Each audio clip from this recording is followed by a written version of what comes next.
cambian los nombres de las materias, pero el objetivo de esta materia, que está detallado acá, es que ustedes entiendan cómo funciona un microprocesador. Para entender cómo funciona un microprocesador, tenemos que entender qué es un microprocesador, cómo llegó la tecnología a desarrollar microprocesadores y cuál es la forma más básica de trabajar, la cual nosotros podemos matemáticamente emularla con algunos cálculos y podemos mejorar la utilización de ese código. Y entendiendo el hardware, poder saber qué está pasando y no simplemente escribir 3 if, 4 if, en vez de un if else, o declarar variables, o hacer un pedido al microprocesador. Así que nuestra materia durante este cuatrimestre apunta a que ustedes, aparte de programar, sepan qué pasa internamente en una computadora y cómo se divide, cuál es el cuello de botella, cuál es la parte más lenta de su computadora, y si su computadora anda lenta, ¿qué es lo primero que tendrían que cambiar? Casi todos ustedes, si tienen una máquina que anda medio lenta, van a querer cambiar cosas que por ahí no tienen que cambiar.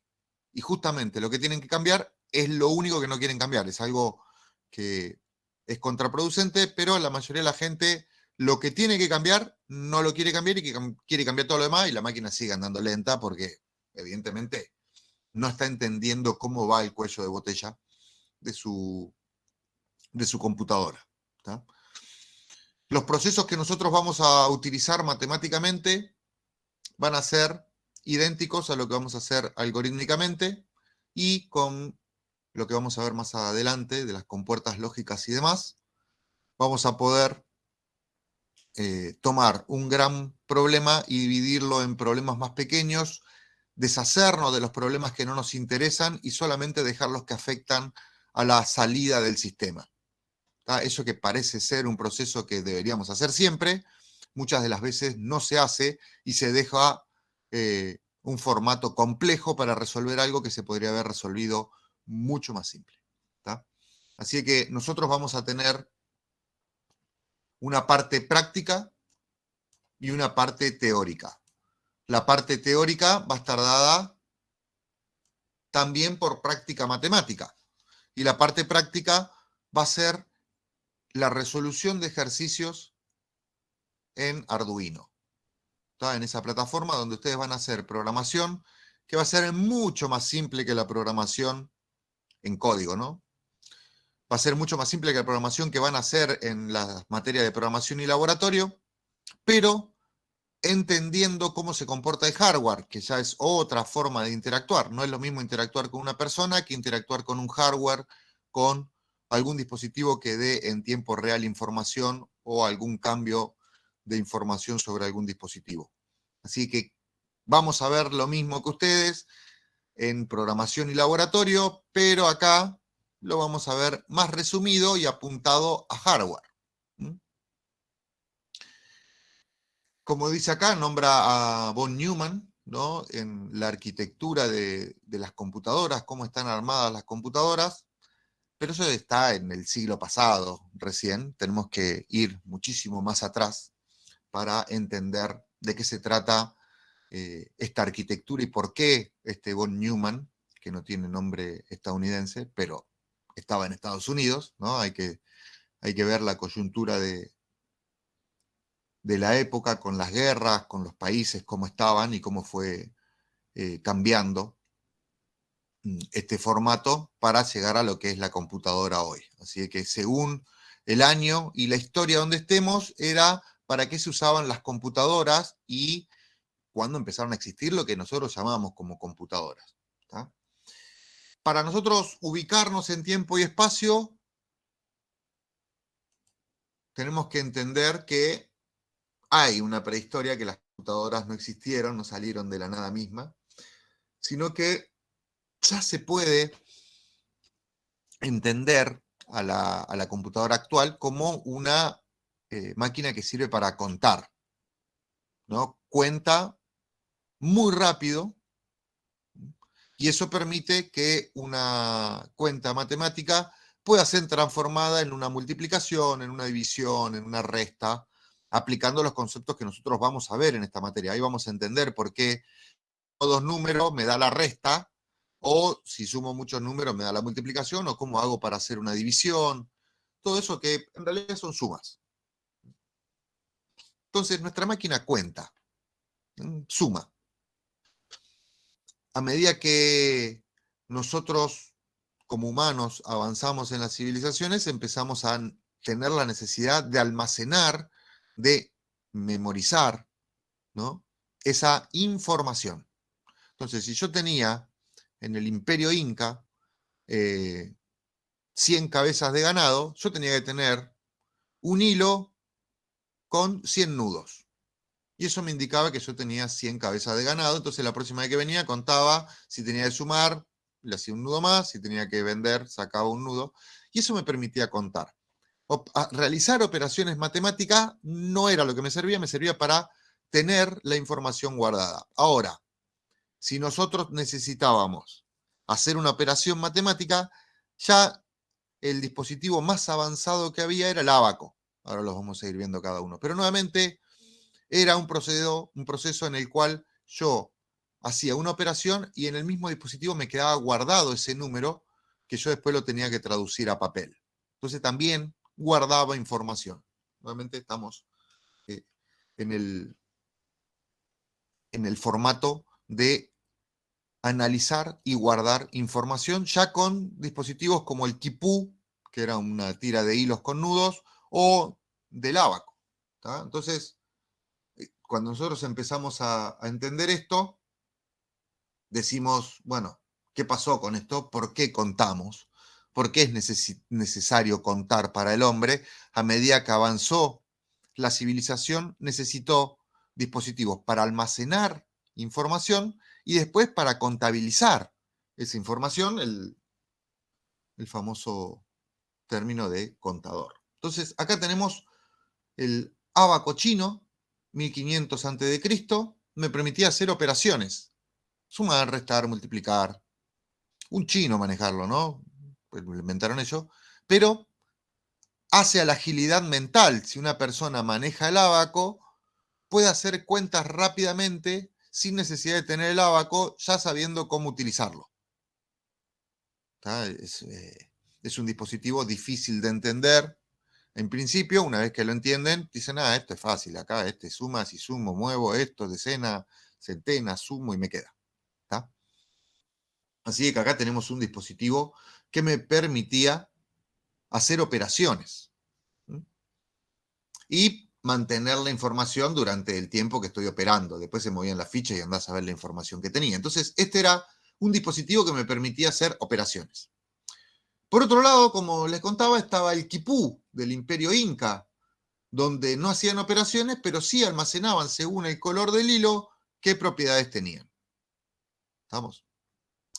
Ahora, nosotros después empezamos a tener dispositivos que permitían hacer o permitían saber los valores según los cálculos cuando los números son más complejos que los números naturales, ¿no?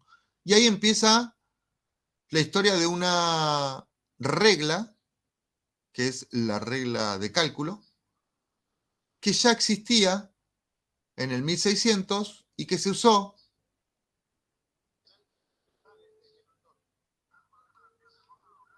Como ven ahí, hay reglas de cálculo por ahí. Acá hay una regla de cálculo. O sea, para poder llegar a la Luna, si llegaron, ¿no? Si no fue todo un montaje de Stanley Kubrick, ahí tienen la regla de cálculo.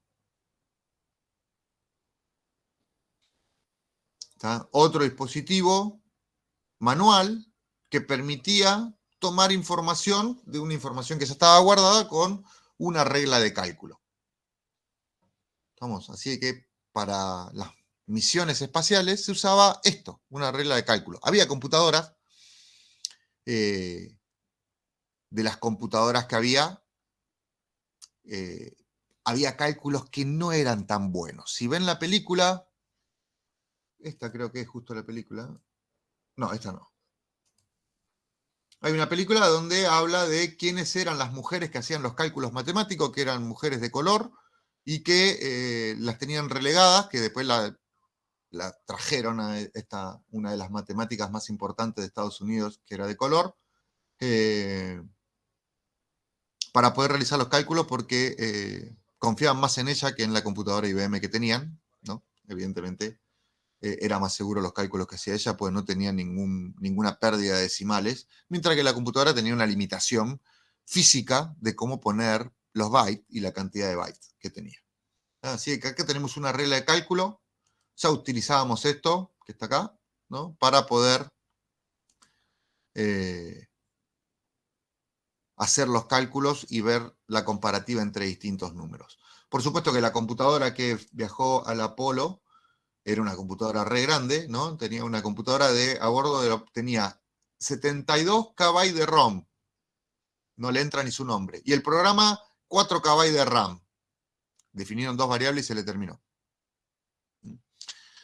Entonces acá la utilización de cada uno de los elementos era muy limitada, no tenía muchos números para escribir, estaba limitado a 72 KB o 4 KB de memoria RAM para la lectura y escritura. Así que hay que tener en cuenta que estas computadoras tenían falencias, le faltaban muchos números, ¿no? Bueno, de esta regla de cálculo, nosotros podemos decir que los antecesores de esto, el primer dispositivo que nosotros pudimos transformar de esa regla a algo que se hacía automáticamente, fue la Pascalina. Blas Pascal cuenta la historia, cuenta las malas lenguas, que el papá era lo que nosotros llamamos contador hoy, en un puerto, y que era encargado de hacer el conteo de estos elementos. Y él vio que era repetitivo esto. Cuenta la historia, pues se murió Pascal, ¿no? Ya no lo tenemos más con nosotros. Tenemos lenguaje de programación que se llama Pascal, institutos, pero mucha gente no sabe ni quién es.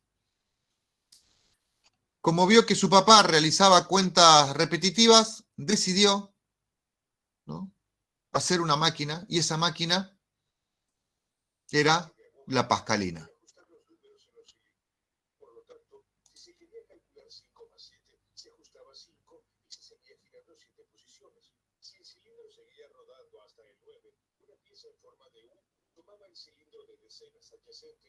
Lo mismo que un odómetro de computadora, no sé si se escucha el audio ahí, pero es lo mismo que un odómetro del auto, que va avanzando uno en dos y le va dando la cuenta. Entonces la Pascalina le permitía sumar y hacer cuentas, pero es mecánico.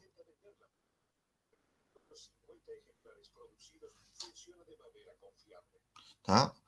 ¿Cuál es el problema de esto? Primero, la metalurgia. ¿Tá? Los problemas que puede tener los metales, los desgastes. Y después, los mismos funcionamientos del engranaje. Necesitaba una máquina que sea más confiable. Pero esta es la primera máquina mecánica que podemos tener un registro donde la persona, a través del movimiento de unos engranajes, ¿no?, después se transformó en una manija eso, a través de los movimientos de un engranaje iba a poder realizar una operación matemática. ¿Tá? Entonces tenemos nuestro primer dispositivo mecánico para sumar. ¿Tá? Todos diseños de ingeniería, ¿no? La tarjeta perforada, esa tarjeta que ustedes no la vieron, quedan como chistes de las tarjetas perforadas, y fue uno de los avances más grandes para la computadora porque podía la información que se ingresaba estar guardada para poder ser ingresada de vuelta y que no sea efímera.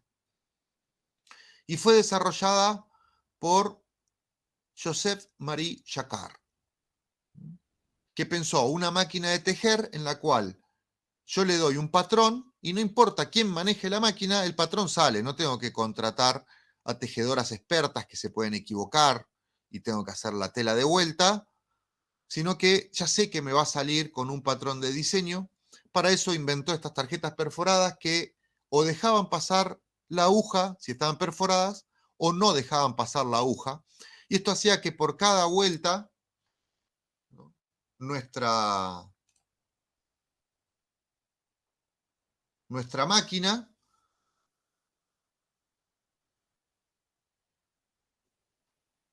vaya tejiendo solo y fíjense, la tarjeta perforada deja bajar agujas o no.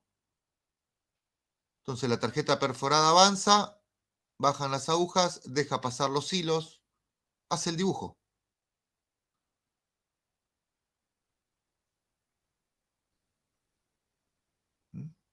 Ahí tenemos el principio de las tarjetas perforadas. Y donde pasó, dejó pasar el hilo, donde no pasó, no dejó pasar el hilo. ¿No?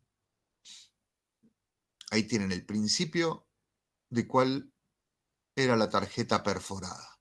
¿No? Y ahí está cómo se perfora. Así que tenemos que un avance tecnológico que servía para tejer, lo vimos como un proceso para almacenar información y hacer un patrón de diseño.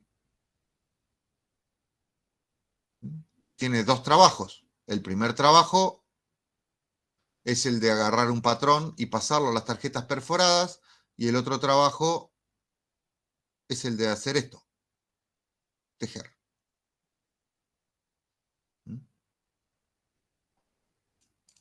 Así que la máquina de Jacquard permitió hacer la base de cómo iban a pensarse las computadoras o cómo iba a pensarse el ingreso de datos. Por supuesto, todo mecánico. No hay nada electrónico. Estamos hablando del año 1801. Y acá tenemos la máquina analítica de Charles Babbage. Nació en 1791 y falleció en 1871. Blas Pascal. El loco de Pascal, le decían. ¿No?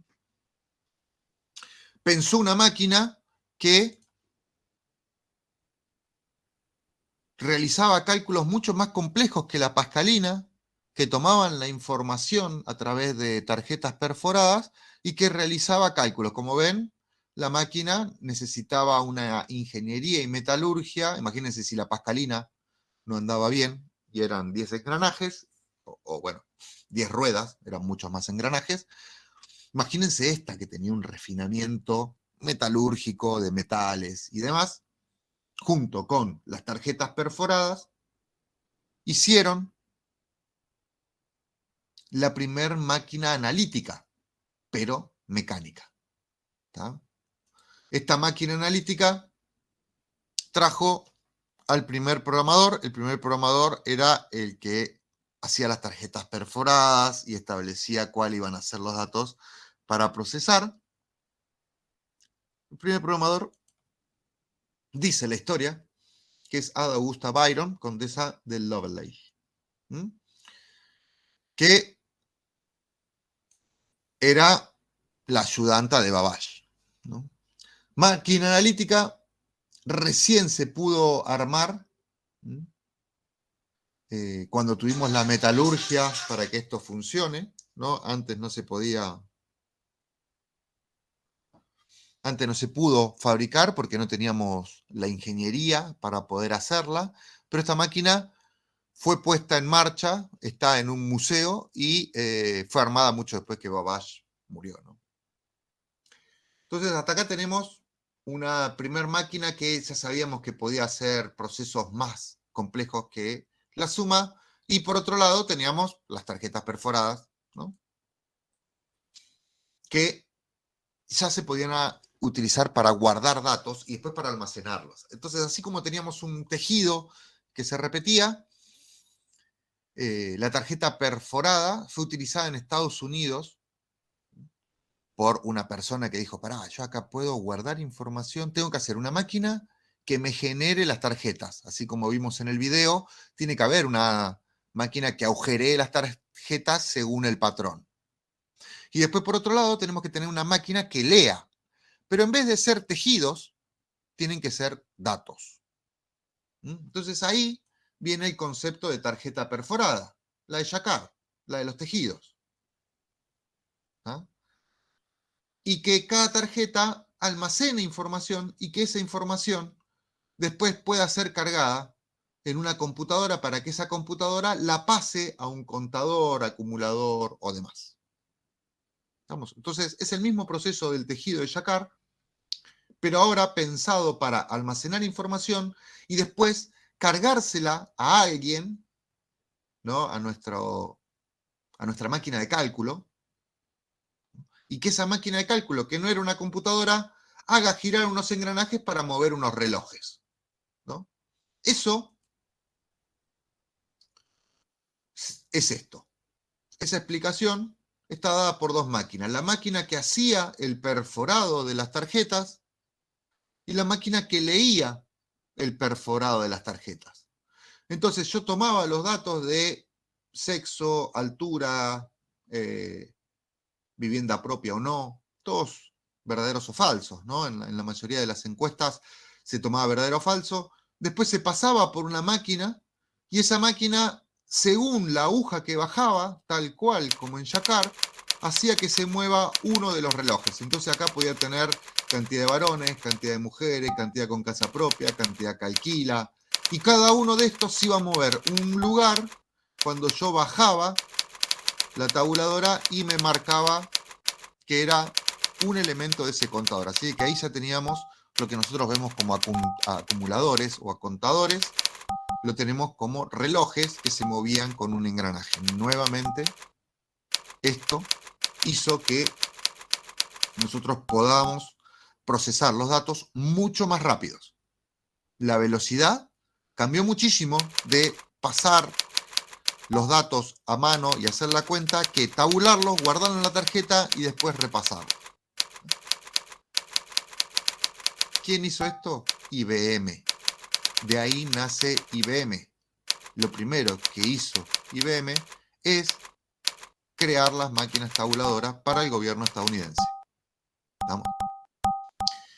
Este avance de poder trabajar mecánicamente también se vio en las máquinas de calcular manuales, en donde yo podía hacer cálculos mecánicamente moviendo una palanca. Ahí aparecen las calculadoras registradoras. Ustedes dan vuelta una palanca y eso hace que se registre lo que va pasando, van haciendo las operaciones. Mecánica. Operaciones básicas, no vamos a sacar operaciones complejas, pero nos permitían hacer los procesos de compra, venta, dado de vuelto y demás. Estas máquinas son máquinas puramente físicas, ¿tá? Con engranajes, con formato, no tienen electricidad. Tienen una demora que es lo que tardamos nosotros, lo que tarda el engranaje, y realizan el cálculo, pero no son muy rápidos. Pero realizan el cálculo, ¿tá? Son fiables. Ya logramos algo, logramos que una máquina haga un proceso abstracto y nos dé un resultado. Algo que en la naturaleza no está. No tenemos ningún dispositivo que hacemos 2 más 2 y no da 4, porque es abstracto. Así que ya logramos eso con estas máquinas. A partir de acá, lo único que nos queda es acelerar el proceso. ¿Cómo hacemos para que estas máquinas sean más rápidas? Bueno, ahí empieza la historia del relé. Los relés, a ver si tengo acá.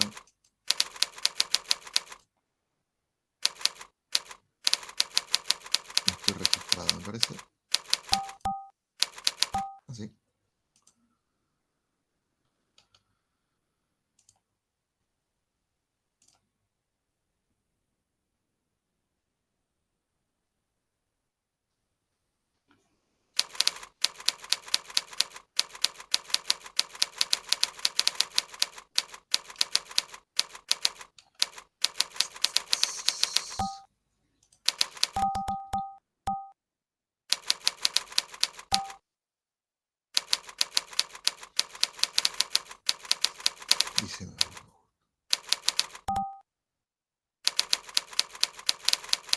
Para nosotros un relé en Tinkercad va a ser algo así,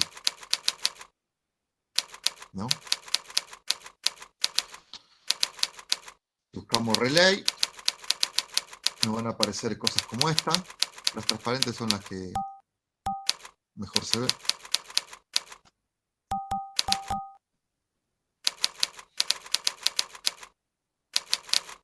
Estos son distintos tipos de relé.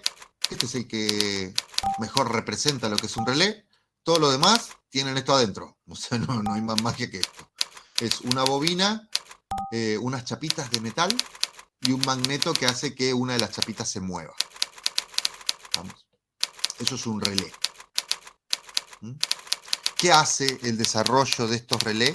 Que todos los dispositivos mecánicos que eran sí-no, o sea, los engranajes que marcaban si sí o si no, si se hacía una cosa u otra, también podían ser hechas con relé, y estos relés iban a ser muchísimo más rápidos que la parte mecánica porque es instantáneo. Uno le da magnetismo y automáticamente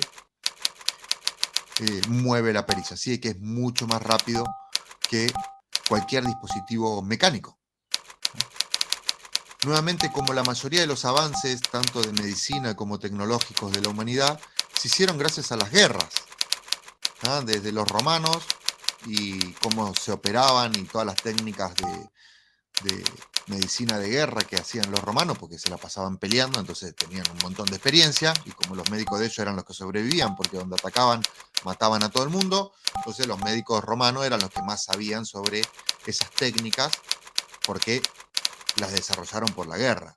En la Segunda Guerra Mundial necesitábamos hacer cálculos, sí, necesitábamos, por un lado, para mantener las comunicaciones secretas, encriptando y desencriptando mensajes, y por otro lado, para la carrera balística, misilística, poder lanzar un misil desde Alemania y que caiga en el medio de Londres, había que hacer varios cálculos. Hay gente que no puede tirar una piedra para que caiga en el piso, imagínense tirar un misil desde un país y que caiga en la capital del otro, a un montón de kilómetros. Para eso se necesitaban muchos cálculos, muchos matemáticos, que si se tenía el tiempo se podían hacer, pero a medida que avanzó la guerra, esos cálculos tenían que hacerse cada vez más rápidos, ¿no? Así que necesitábamos el desarrollo de lo que vendrían a ser las supercalculadoras, ¿sí? Que permitían a través del relé utilizar esta velocidad para hacer cálculos más rápidos. Es un dispositivo electromecánico, ¿tá? Así que trabaja un poco más rápido, ¿no?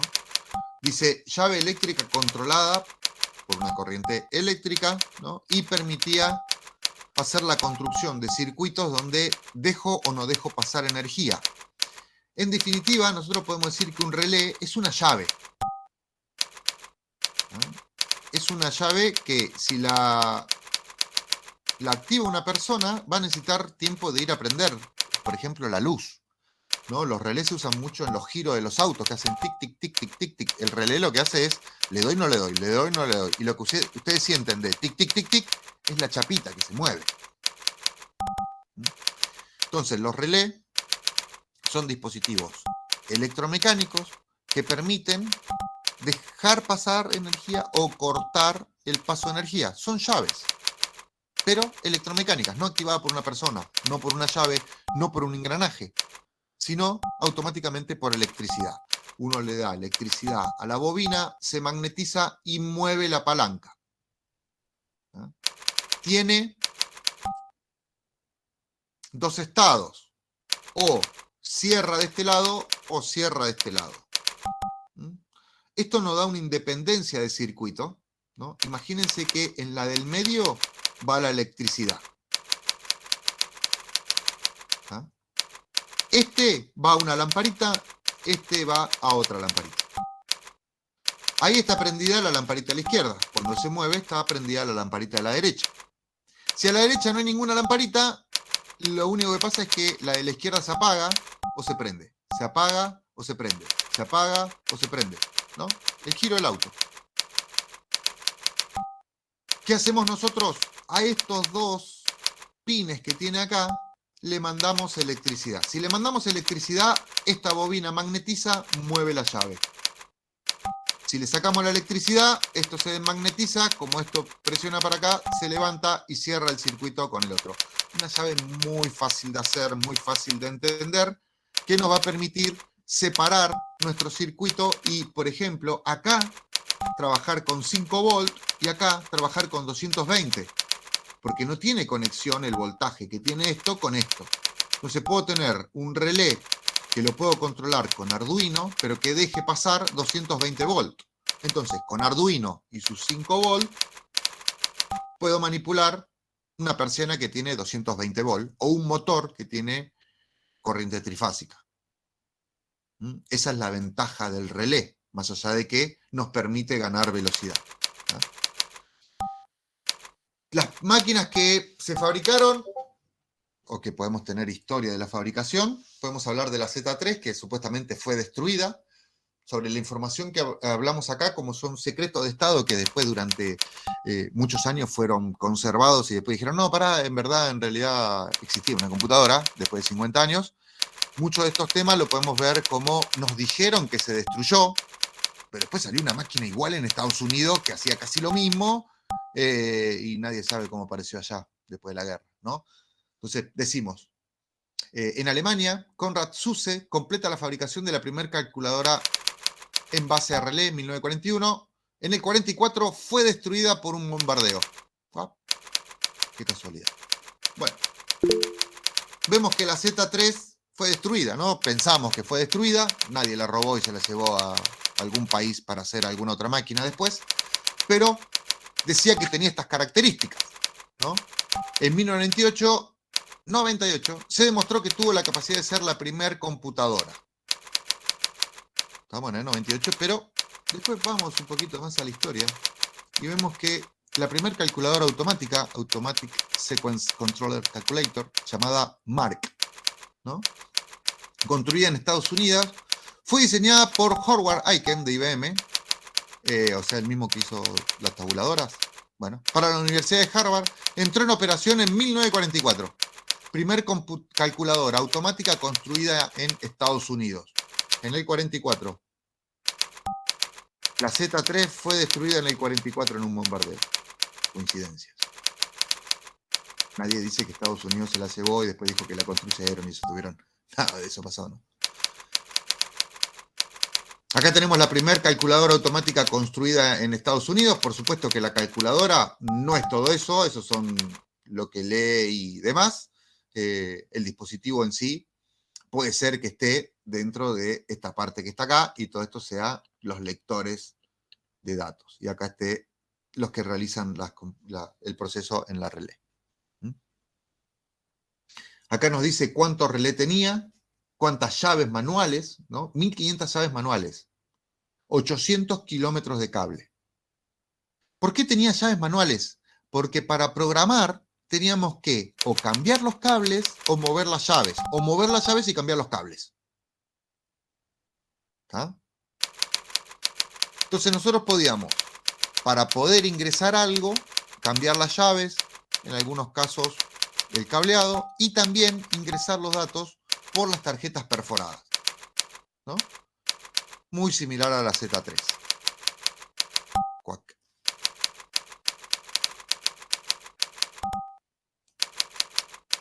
Bueno, ¿qué es un bug? Ustedes van a debuguear el código, ustedes van a hacer el debugging del código, y debug es sacarle los bichos.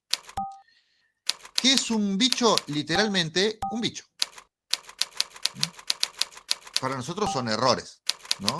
Pero en realidad, el primer bicho era una polilla, pegado en un relé.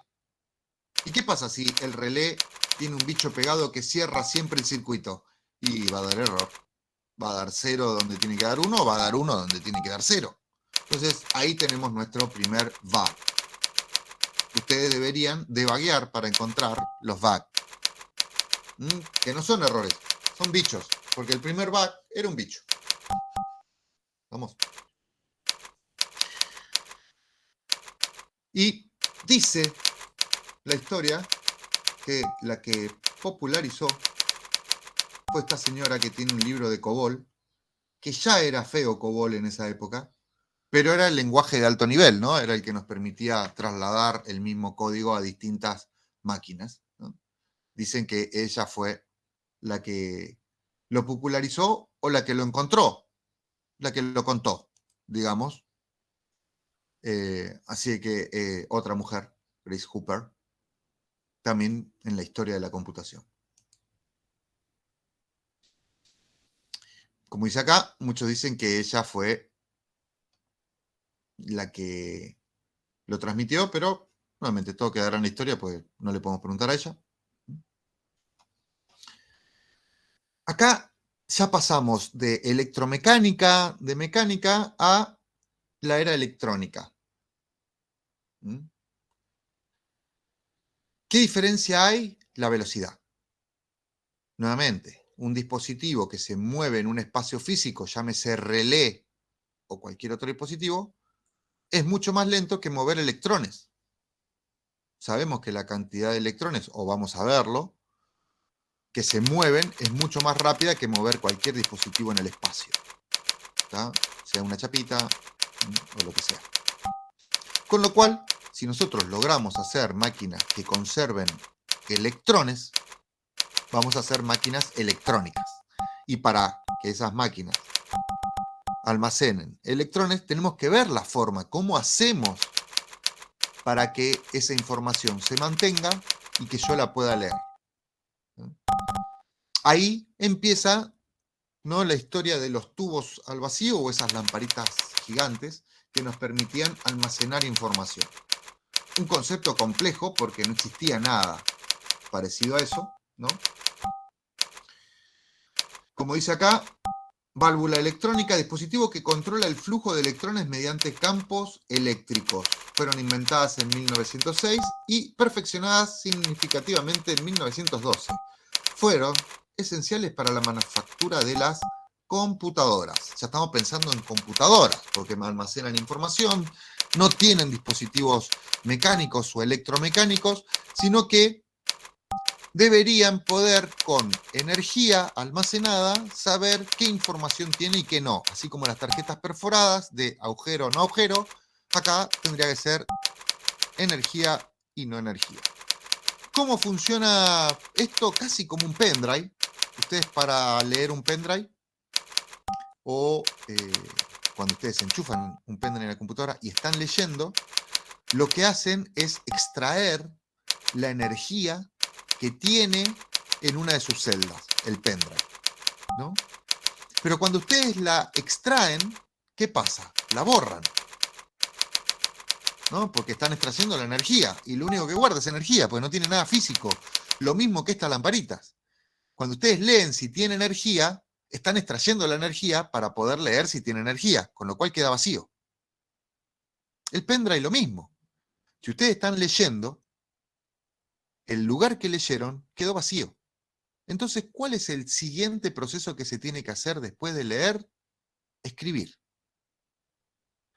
Entonces, en estas lamparitas, en estos tubos al vacío, cada vez que se leía, se tenía que volver a escribir.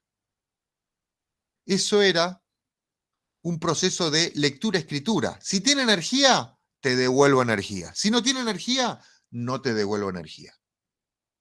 Entonces, estas lamparitas se las pasaban prendiendo y apagando con electrones flotando entre esos condensadores para poder mantener la energía para la próxima lectura. Se tienen que leer y escribir constantemente, ¿no? En el pendrive, ¿qué pasa si ustedes están leyendo algo y en el medio de la lectura desenchufan el pendrive? ¿Ah? Si ustedes tienen el pendrive enchufado y lo desenchufan en cualquier momento, le dicen, lo desenchufaste inseguramente, se puede romper. ¿Ah? Pero no se rompe. Ustedes dicen, no, che, no se me rompió. Ahora, si ustedes están leyendo el pendrive y lo desenchufan, es muy probable que el archivo que estaban leyendo quede corrupto, quede con error. ¿Por qué? Porque cuando ustedes leen, tienen que escribir. Y si ustedes estaban leyendo y justo desconectaron el pendrive, no llegaron a volver a escribir los datos que estaban leyendo. Eso es lo que le provoca el error en los pendrive. ¿Por qué cuando estoy leyendo me da un error en el pendrive si lo desenchufo? Si estoy leyendo, porque la lectura consume la energía que después tiene que volver a escribir. ¿No? Ese es el concepto de los pendrive y de estas lamparitas también. La primera generación de computadoras, ¿no? 1951-1958, usaban válvulas electrónicas para procesar la información, tarjetas perforadas para la entrada de los datos y programas, ¿no? Y a esta generación pertenecen todas estas que son vocablos de lo que hacían la computadora, ¿no? Electronic and Operator y demás, Mark y demás, ¿no? Acá vamos a ver.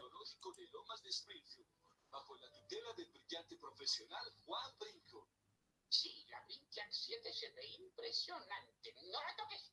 Pero pronóstico que en 100 años las computadoras serán 2 veces más potentes, 10.000 veces más grandes y tan costosas que solo los... No sé si se escucha, de Europa las pero hubo... ¿Se escucha ahí o no? Teóricamente sí. Pero Sí, sí. Sí. perfectas que eliminaría la emoción de la conquista romántica. Eso sí. 9 glorios. Bueno, hubo muchos pronósticos. Uno de los que dijo ahí el de los Simpsons era verdad esos pronósticos, ¿no? Pronosticamos que las computadoras en 100 años van a ser 2 o 3 veces más rápidas y que van a ocupar habitaciones más grandes, ¿no? Nada, eso se cumplió. Hay muchas de las profecías que vamos a ver acá que de gente que decía tener la recontra clara, pero nos dimos cuenta que no tenían nada claro. Vamos a pasar por un repaso, esto después se lo dejo para que lo lean, es simple información, no lo tienen que saber de memoria, pero sí tienen que tratar de hacer la comparativa entre cuánto realizaba esto y cuánto realizaba la Z3 o las computadoras de hoy, ¿no? Sí nos interesa saber cómo era una memoria o cómo era para nosotros almacenar un dato. Bueno, acá tienen lo que vendrían a ser los bytes, la posición, lo demás. ¿Ah? Es un diseño modular donde cada lamparita es lo que nosotros llamamos bit. ¿Ah? Y ese bit puede tener o no datos según la energía que tenía. Imagínense, se me quemó la memoria RAM. Imagina la que tiene que cambiar. De esta tiene que cambiar 20. Un registro acumulador. Un registro, una variable. Imagínense si ahora son costosas las memorias RAM, cuánto costaba en esa época, ¿no? Y cuánto, me iba a buscar 2 memorias RAM, tenía que ir en auto.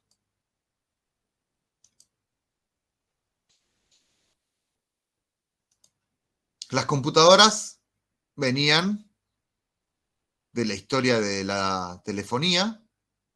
Acá no sabemos si son computadoras o unidades telefónicas, pero aparecen como que son computadoras. Y cómo era trabajar, dónde está el teclado y dónde está el monitor. No existía, ¿no? ¿Dónde está el WhatsApp? No existía. En esta época las computadoras se usaban para procesar elementos, ¿no? Parte de la historia también habla de otras computadoras, como por ejemplo Colossus, ¿no?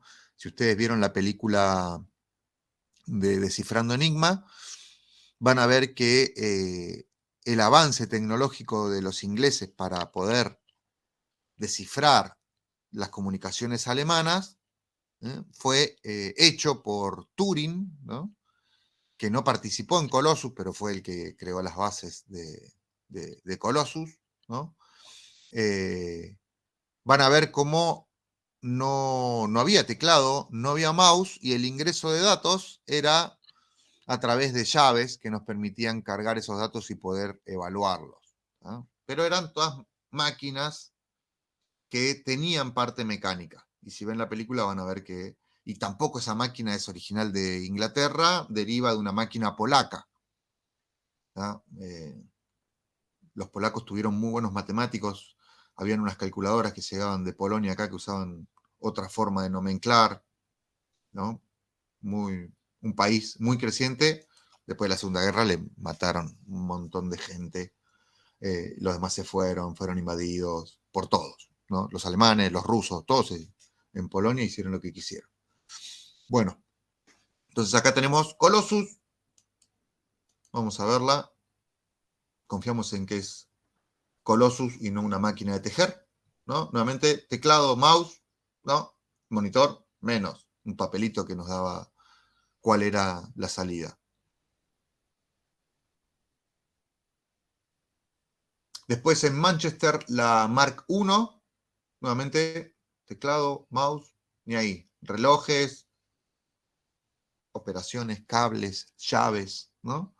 1949, experimental, o sea que la hicieron para, no sé, le ponían un 2 más un 2 y tenía que dar 4, ¿no? Casi siempre era para la guerra, ¿no? Este tipo de desarrollo era para inteligencia, guerra, comunicación y demás. La Mark I es la primera que tenía un programa almacenado. El programa almacenado lo tenemos escrito en papel, ¿no? Este era el programa almacenado donde en un assembler básico nos decía de qué punto a qué punto iba a saltar la llave y dónde nos iba a dar esos números. Ahora nos puede parecer un poco de chino básico. Cuando lleguemos a la clase 8, 9 y ustedes tienen que empezar a escribir las tablas de verdad y Carnot, van a decir, tiene un poquito más de razón estos números que vemos acá cuando los queremos transformar. Para eso falta, pero ahí ya tienen el primer programa escrito en código fuente de la máquina, ¿no? Ahí tenemos a Tom Kilburn, que supuestamente es el que escribió el primer programa y donde atrás de él está la misma foto que está acá. Está en la computadora, en una notebook, con respecto a lo que era la Mark I, que nuevamente no era muy amenas con el usuario, tenían una experiencia de usuario horrible porque no era para usuarios, era para otra cosa, era para sumar. Bueno, la primera computadora electrónica con programa almacenado construida en los Estados Unidos fue la EDVAC, ¿no? Hay programas como el Super Agente 86 que se burlan de los nombres de las computadoras, porque eran todas así abreviaturas de ENIAC, EDVAC, MARCVAC, ADVAC y demás, ¿no? En el diseño de estas computadoras ya empezó a trabajar la arquitectura de von Neumann, que era muy parecida, pero muy parecida al diseño de Babbage, ¿no? Tener programas e información almacenada en el mismo lugar, que la memoria trabaje de una manera con un controlador, que el controlador trabaje con un operador aritmético y lógico, que es el que hacía las operaciones, y que le diga qué operación hacer de la memoria. Todo eso era lo que decía von Neumann que tenía que tener, ¿no? Y se considera el padre de las computadoras modernas, sobre todo para Estados Unidos, porque lo creo ahí, no le van a decir, no, vamos a hacer que Babbage, el inglés, sea el creador de las computadoras modernas, sino digamos que es uno nacionalizado norteamericano, ¿no? Entró en servicio en 1951, plena Guerra Fría. Acá lo tenemos a von Neumann y en la EDVAC, ¿no?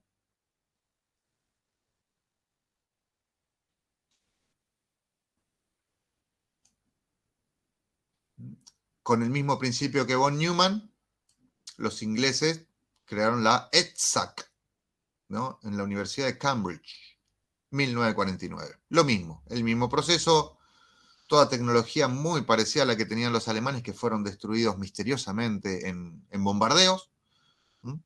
Y que permitían que nosotros tengamos nuestras computadoras.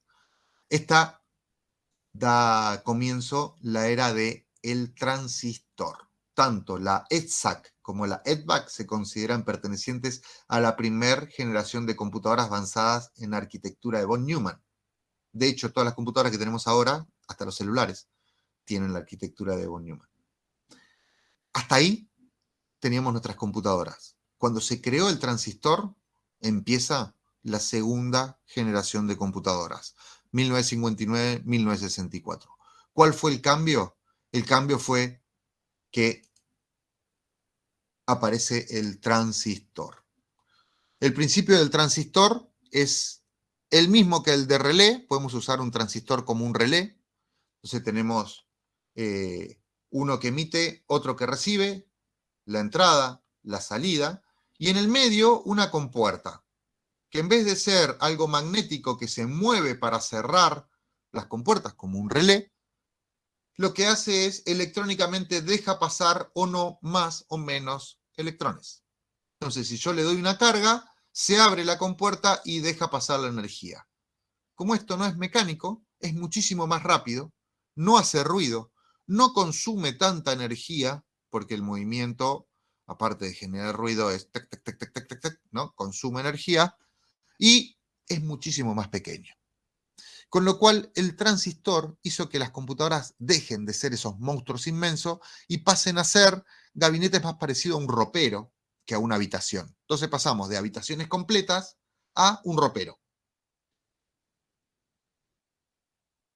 Ahí aparece lo que tiene atrás la chica, ¿no? Acá tiene una máquina de escribir, no tiene nada que ver con la computadora, una máquina de escribir en la foto. Y acá está la computadora, después los lectores de información, donde iba procesándose esa información. Esto es la IBM 1401 de 1959. ¿No?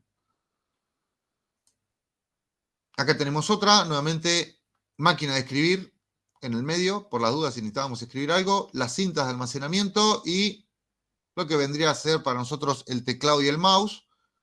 Faltarían los joysticks para poder jugar algo. No tardamos mucho desde que tuvimos la computadora hasta que pusimos un juego, el Pong, donde hay dos moviendo los elementos y ya estaban jugando. Gente grande jugando ya.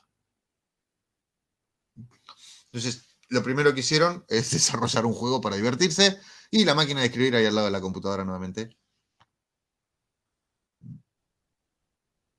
Ya nos estábamos dando cuenta que las computadoras iban a servir para jugar. Software. Más allá de que a nosotros no nos interesa, nos va a interesar el cuatrimestre que viene con arquitectura y sistemas operativos, cuando veamos cuál es la historia. Hoy vamos a ver un adelanto del software, pero después lo vamos a dejar hasta el cuatrimestre que viene y vamos a ver todo lo que es hardware.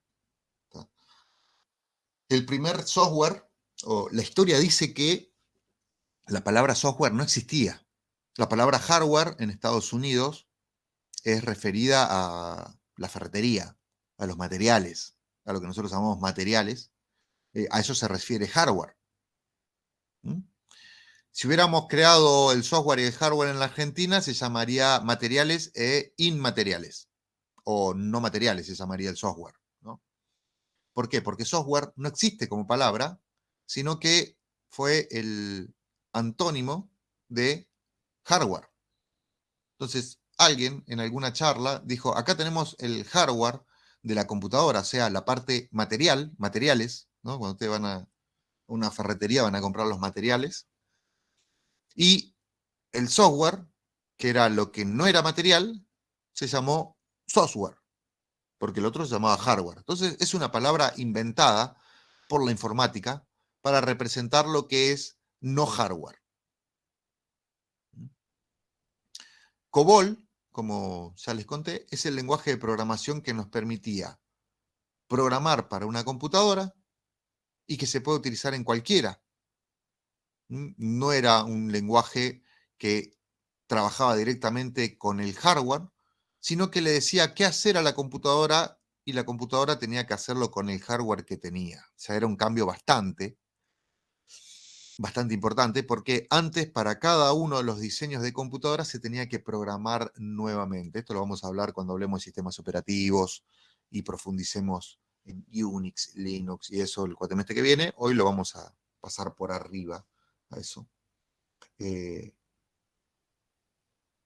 El software, una vez que aparece, el proceso para almacenarlo cambia, ya que los programas tenían que ser adaptados a la máquina.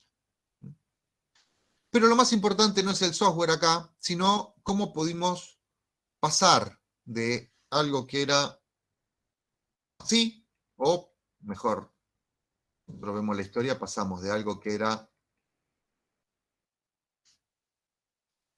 más atrás. Pasamos de algo que era así, tic, tic, tic, tic, tic, tic, tic, tic, ¿no? Que demora un montón de tiempo, algo que es así, que consume mucha energía, levanta mucha temperatura, se quema muy fácilmente, ¿no? Con lo cual gastaba mucha energía, consumía energía no solo para andar, sino también para refrigerar, porque levantaba mucha temperatura y había que mantenerlo constantemente. Pasamos de eso a esto, que no se quema, dura muchísimo más, consume menos energía, ¿tá? A el integrado. El integrado hoy, para nosotros, por ahí dentro de un par de clases cambia, es tener un montón de transistores en la misma placa y que esos transistores se comporten, ¿no?, de una manera que yo pueda utilizarlos. Por ejemplo, si yo me paro en este circuito integrado, puedo decir que este y este son dos entradas y esta es la salida.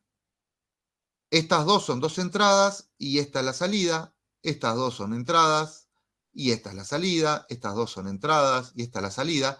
Y así puedo decir que tengo muchos transistores en el mismo integrado. ¿Tá? Después vamos a profundizar y vamos a ver que es muchísimo más complejo y que en realidad son compuertas lógicas más que transistores en sí. Son compuertas lógicas que actúan gracias a los transistores que tiene adentro este integrado.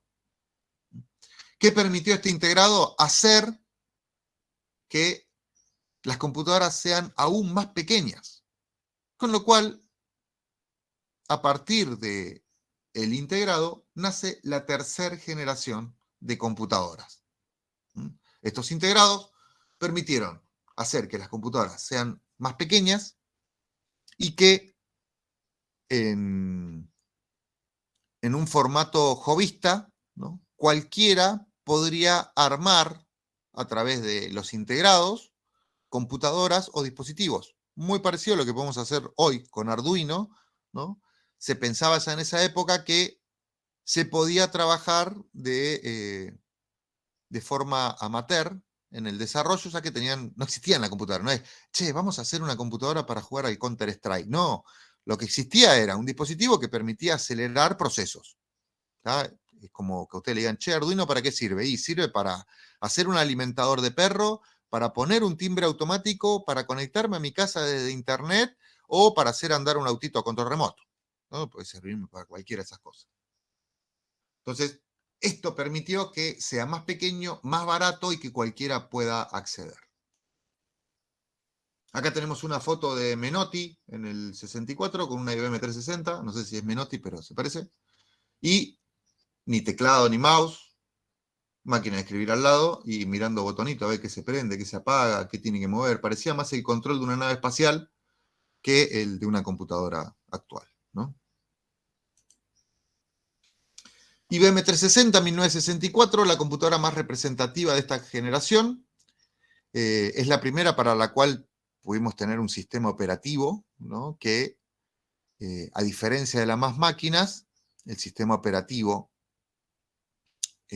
necesitaba estar instalado para que ande la computadora, mientras que en los otros el sistema operativo era la configuración entre llaves, cables y demás. Acá el sistema operativo era software. El desarrollo de este sistema operativo es el primer proyecto de software que se tomó, y de este proyecto y del muchacho que lo desarrolló se saca una frase que se usa mucho, que la gestión de un bebé lleva 9 meses sin importar cuántas madres asignes a la tarea. Eso quiere decir que si un sistema vamos a tardar 3 meses en hacerlo, y me dicen, ¿y si pones más desarrolladores? Y si ponemos más desarrolladores, podemos tardar 3 meses o más. Y si me dejas los desarrolladores que tengo, puedo tardar 3 meses.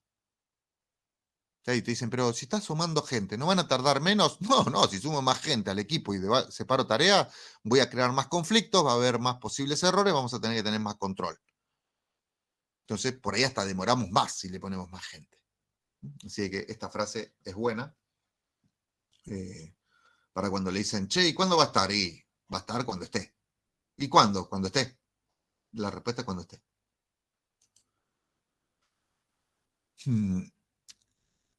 Para esta primera computadora, ¿no?, ya se empezó a pensar cómo podía emular a otras computadoras. O sea, lo primero que hicieron cuando tuvieron una computadora es decir, che, ¿podemos emular la Z3 para ver cómo andaba? ¿O podemos emular la Mark I, la velocidad que tenía, a ver si podemos hacer los mismos cálculos? Y se puede emular. Para nosotros los emuladores sirven para emuladores de juegos, para emular que estoy en una máquina que no estoy. Eso se llama virtualización. Eso es lo que nosotros vamos a hacer el cuatrimestre que viene con nuestras máquinas. Vamos a virtualizar hardware y ese hardware lo vamos a poder utilizar. ¿En qué otro momento usamos virtualización? En Tinkercad. Yo acá estoy virtualizando un relé. No existe el relé. Pero el software y el hardware de mi computadora pueden emular el funcionamiento de un relé. Entonces ahí tenemos lo que vendría a ser la virtualización, las primeras virtualizaciones. Otro concepto que, como veíamos en el video de los Simpsons, estaba equivocado, ¿no? Ese de vamos a tener máquinas el doble de grande en 100 años y a los 5 años ya tenían máquinas que eran 20 veces más rápidas, ¿no? El concepto de mainframe. Una gran computadora que controla un proceso que se puede acceder de distintos puntos y que todos los puntos son la misma computadora. Para nosotros, por ahí no está bueno entenderlo como si fuera, che, y todos entramos al mismo disco rígido, porque lo primero que piensa uno es, sí, ¿es el mismo disco rígido? El problema no es el disco rígido, el problema es el proceso. Un mainframe está creado para controlar, por ejemplo, en Techin, cuando sueldan los caños, ¿no? Compran chapa a una metalurgia que son ellos mismos. Y con esa chapa la doblan y hacen un caño y lo sueldan en el medio. Así se hacen los caños, con una soldadura. La que controla la soldadura, los metros, la cantidad, la temperatura, el grosor, si hay error o no, es una sola computadora, es un mainframe. Ahora, para yo saber el estado o frenar ese proceso de soldado en algún momento, no tengo que ir a la computadora principal. Puedo tener centrales bobas, que ¿qué son? Son teclado y mouse que están conectados a una terminal de esa computadora. Esa terminal tiene acceso a cualquier otro recurso de la computadora que, aparte de ser el disco rígido, puede ser el informe, el control de la soldadura, la pantalla de avance. Entonces, bajo este concepto, el mainframe servía muchísimo, pues yo tenía una sola computadora que controlaba todo y muchos puestos bobos, que no eran computadoras, sino que eran teclado y mouse, que me permitían acceder por consola a la computadora principal. Bajo este mismo concepto se decía que todas las computadoras del mundo iban a ser computadoras bobas y que solamente iba a haber grandes computadoras donde la gente lo único que iba a pedir era que se haga algo y que le devuelva la información. El concepto está a medias equivocado, porque nosotros necesitamos nuestras computadoras con procesos, así que no va a haber computadoras bobas, hasta nuestros celulares ya son más potentes que algunas computadoras. Así que, por un lado, ese es el error, ¿no? De tener una gran computadora que procese datos y me los devuelve y yo tener computadoras bobas, pero el acierto es que sí vamos a tener servidores a los cuales le vamos a pedir datos y esos servidores nos los van a devolver. Por ejemplo, las API. Si yo quiero una API de clima, me va a devolver el clima. Y yo el proceso no lo estoy haciendo en mi máquina, sino que mi máquina solamente recibe la información. Entonces, en un concepto híbrido, podemos decir que el presagio de que todos íbamos a tener máquinas bobas, iban a haber pocos mainframe en el país para realizar los procesos, quedó a medias. ¿Tenemos grandes computadoras que nos devuelven datos? Sí, pero no son mainframe, son computadoras normales. ¿Y tenemos máquinas bobas? No, esto no.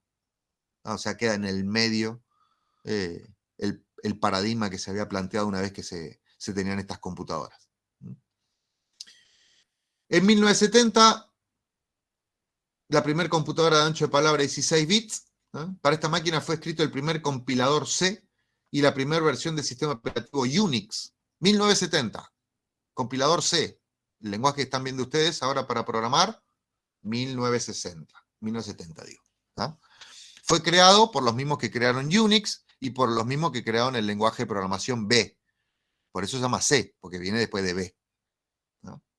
Estos dos muchachos, que eran los que crearon el sistema operativo, y el compilador de C, son los que permitieron que todo lo que existe hoy esté desarrollado. La mayoría de los programas que ustedes tienen están desarrollados en C o están desarrollados en un lenguaje que está desarrollado en C. Y todas las aplicaciones que ustedes usan web utilizan servidores que están en Linux. O sea, Instagram no usa Windows. Facebook no usa Windows, ¿no? Cualquier sistema que ustedes usen, los servidores no están en Windows. No hay nadie que use Windows, solamente el usuario final. Entonces, todo esto que fue desarrollado en el 70 es lo que nosotros usamos,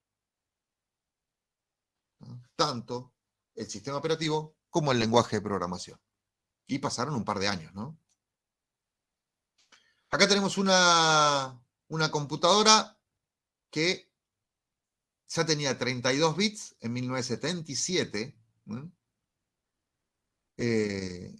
Y se tomó como medida algo que nosotros vamos a ver, que ya ustedes ni le dan importancia, no entienden ni de qué se trata esto.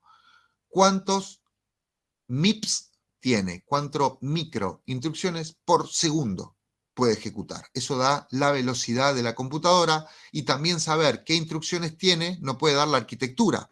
Si es una arquitectura RISC o CISC.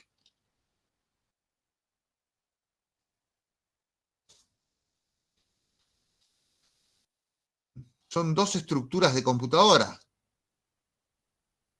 Una es de los celulares, otra es de las computadoras. Por eso, los sistemas que son para celulares no sirven en las computadoras, y los que son de computadoras no sirven para los celulares, porque la arquitectura de la computadora, el celular tiene una arquitectura distinta al de la computadora de la PC de escritorio de ustedes, ¿tá? Así que estos microinstrucciones por segundo nos va a decir cuántas tiene, y también la estructura nos va a decir cómo se procesan, si es RISC o CISC. Vamos a una supercomputadora, todos se imaginan una placa de video grande, pero no. Esto es una supercomputadora, realiza cálculos, ¿no? Así como las computadoras que sirven para jugar ajedrez, sirven solamente para jugar ajedrez, no sirve para otra cosa, ¿no? Esta computadora sirve para hacer cálculos. La quería usar para jugar al Counter-Strike y no me servía, ¿tá? Hasta acá tenemos computadoras con integrados, ¿no?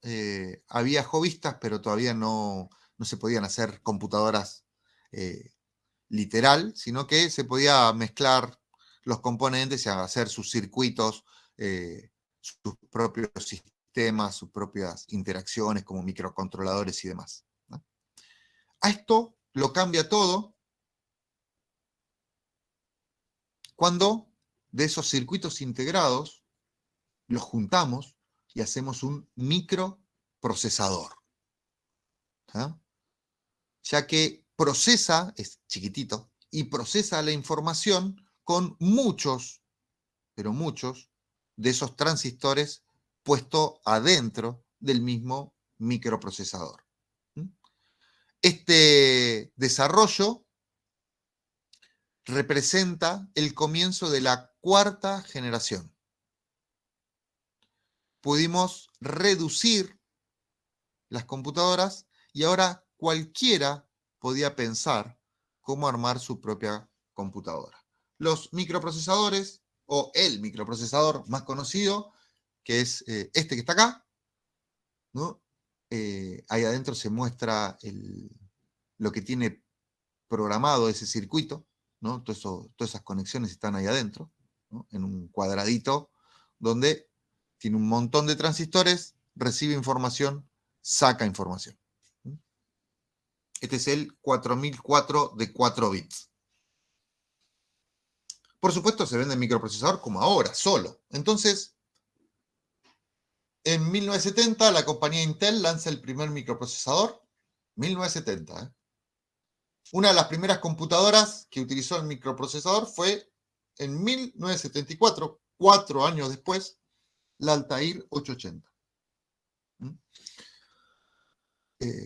El diseñador Ed Robert fue el que dijo que eso era una computadora personal, o PC. Lo que nosotros llamamos PC, 1974 nació el nombre, y el nombre de Altair fue sacado de la serie Star Trek.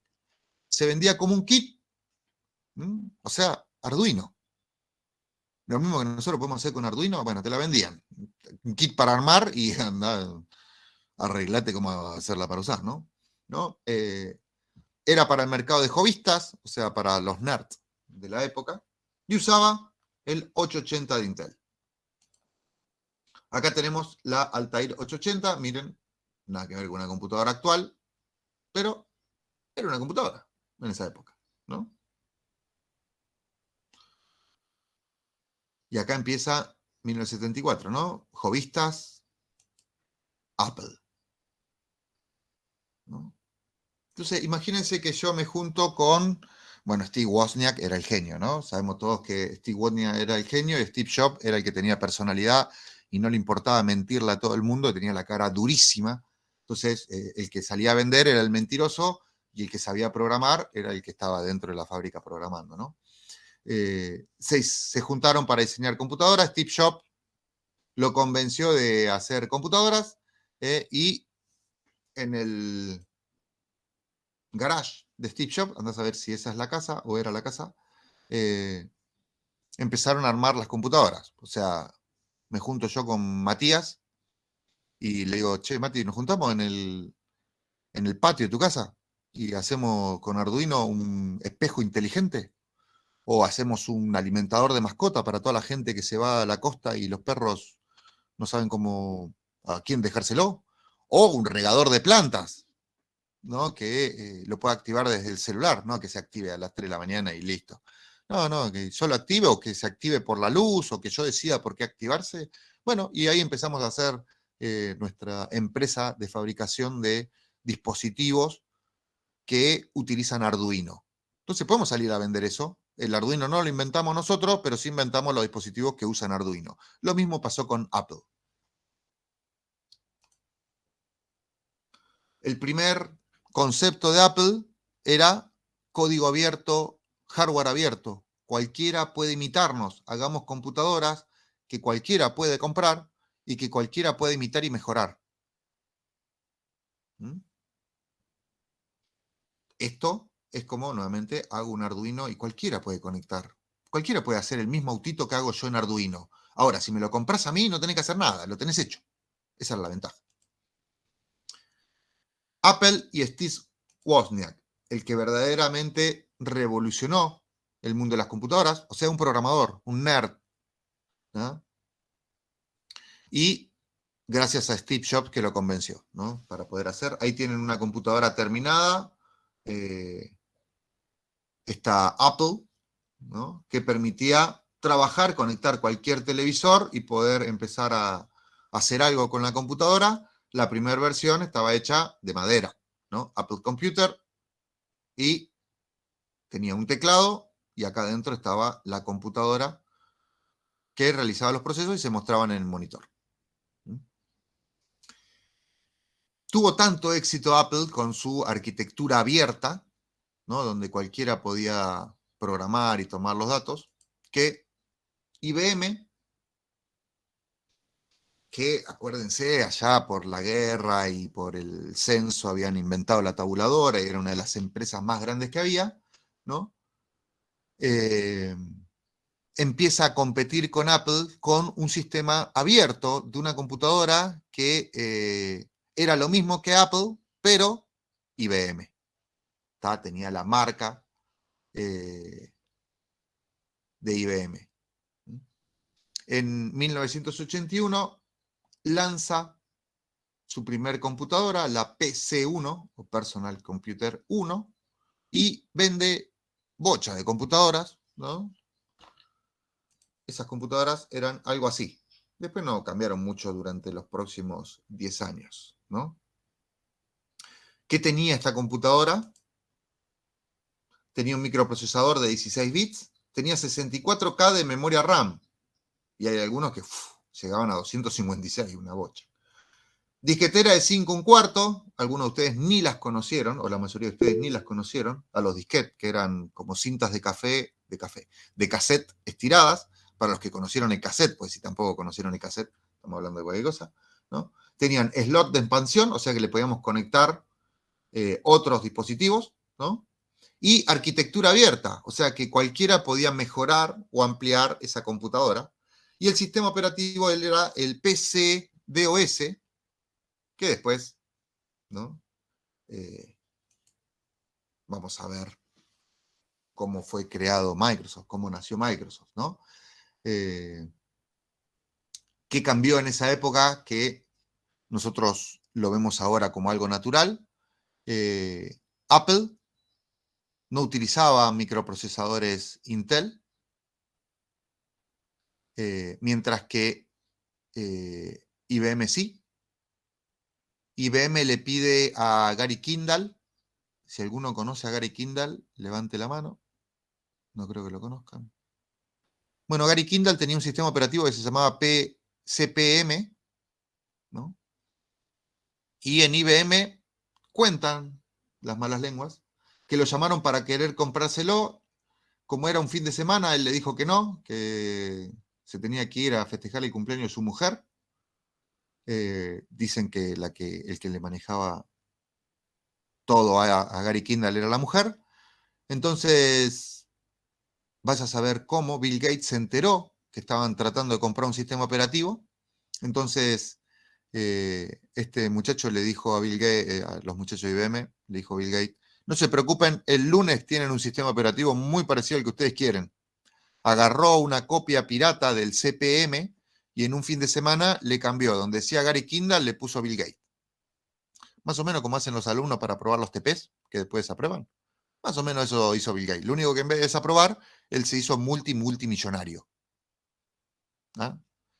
Entonces, Bill Gates programó algo, no, más ladri que todos los ladris. ¿Ah? Por eso hay una película que se llama Piratas de Silicon Valley, que también la pueden ver, donde muestra que tanto él como Steve Jobs fueron robando ideas de todos lados y lo único que hicieron es juntar ideas, ¿no? Es un gran skill juntar ideas, ¿no? El ejemplo que hablo yo de juntar ideas, siempre hablo de las valijas, ¿no? Si ustedes piensan desde cuándo el hombre viaja de un continente a otro, ¿cuántos años hace que viajamos de continente a otro? 1000, 2000, ¿no? Y cuando uno viaja como pasajero, bueno, ya no hay tantos, ¿no? Viajar en barco como pasajero, vas a saber hace cuántos años, 200, 300, 400 años que viajamos como pasajeros. Bueno, y siempre llevábamos equipaje, maletas, mochilas, bolsos, ¿no? Pero nunca le pusieron ruedas. Hasta los años 60, donde un piloto diseñó una valija con ruedas. O sea, la rueda existe desde que nosotros estamos como humanidad, porque dicen, ¿quién inventó la rueda? Y en algún momento, allá hace 20.000 años, no tantos, alguien inventó la rueda. O sea, la rueda existía. Las valijas también, 200, 150 años que existían valijas. Y tuvo que llegar el año 60 para que un piloto se diera cuenta que había que ponerle rueditas a las valijas, ¿no? Lo mismo pasó con Bill Gates y con Steve Jobs. O sea, Bill Gates, ¿ya existía un sistema operativo? Sí. ¿Existían computadoras? Sí. ¿Y él qué hizo? Nada, lo acomodó. ¿No? Steve Jobs, ¿ya existía el mouse? Sí. ¿Existía el escritorio? Sí. ¿Existía la papelera de reciclaje? Sí. ¿Qué hizo él? Las usó y las combinó. Y se las choreó y las vendió. La combinación de IBM con Intel hizo que, aparte trabajando con el señor Bill Gates, el superprogramador Bill Gates, que en un fin de semana hizo un sistema operativo muy parecido al CP/M de Gary Kindle, estableció el estándar Windows Intel, Wintel, ¿tá? Que aún hoy tenemos problemas los que usamos otros sistemas operativos más robustos, multiusuario, multitarea y que no se tildan como Linux, con los microprocesadores Intel, porque tienen una forma media friki de trabajar con las placas de video. Entonces, cuando uno instala un sistema operativo que no es Windows, ya el microprocesador con su placa de video tiene problemas a la salida de video. Entonces, por ahí no pueden sacar por las dos salidas video porque solamente anda en Windows, porque maneja de una manera media extraña y todas esas cosas que pasan entre Windows e Intel, que siempre hay discusiones con el creador de Linux y que es el que mantiene por todos estos conflictos, ¿ah? Por esa combinación de Wintel. Por eso los gamers no usan Intel. Por todos estos problemas que da y todos esos conflictos que solamente anda bien con Windows. IBM PCAT 1984 ya cambió acá. Estábamos trabajando con una estructura abierta, ya acá empieza a avanzar, ¿no? en su desarrollo y tiene mucha competencia donde empresas que no son tan grandes venden lo mismo o más que IBM porque dan precios más baratos para acceder a eso que IBM lo hace mucho más caro, que es extender la funcionalidad, placas de expansión. Ahí nace el término IBM compatible, ¿no? Entonces, si era IBM compatible, quiere decir que podía andar en cualquier máquina, ¿no? En 1987, IBM, ya cansado de que empresas como Compaq, Acer y demás pudieran vender más o tener un crecimiento exponencial con respecto a IBM por sus máquinas, sale con la arquitectura cerrada. En 1987 ya empieza el problema del monopolio. ¿Por qué sale la arquitectura cerrada? Porque IBM quería ganar más plata y tener el monopolio. Entonces lanza una computadora que es la PS2. La PS2 es muy común encontrarlas en las películas de la época porque era la que ponía plata para que se anuncie ese tipo de computadora. Venía con una arquitectura cerrada, súper segura. A las 48 horas se la habían copiado. Así que duró 48 horas y mientras lograban la misma funcionalidad, pero que no tenga la misma arquitectura, se podía seguir trabajando. La historia de Compaq